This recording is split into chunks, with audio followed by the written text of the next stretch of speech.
Bismillahirrahmanirrahim. Our next theorem is prove that every convergent sequence is bounded.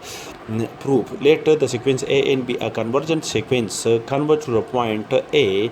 Then by definition, for each epsilon greater than 0, there exists a positive integer n1 such that an minus a absolute is less than epsilon for each n is greater than or equal to n1.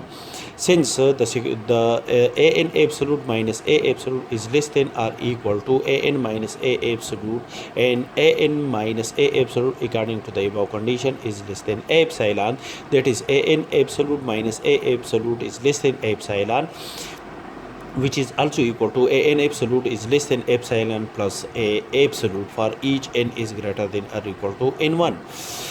Now let m be the maximum of a1 when n belong to the set of natural number. Then when n is equal to 1, then a1 absolute is less than epsilon plus a absolute, and when n is equal to 2, then a2 absolute is less than epsilon plus a absolute, and so on. When n is equal to n1, when n is equal to n1, n1 is a natural number or positive integer.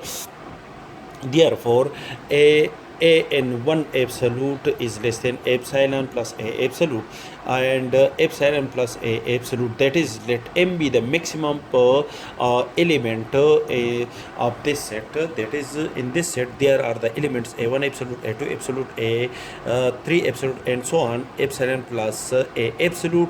Let m be the maximum element of this set. That is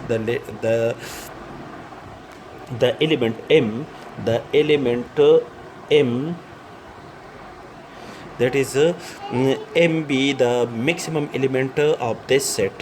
The maximum element in each of these element contained in this set.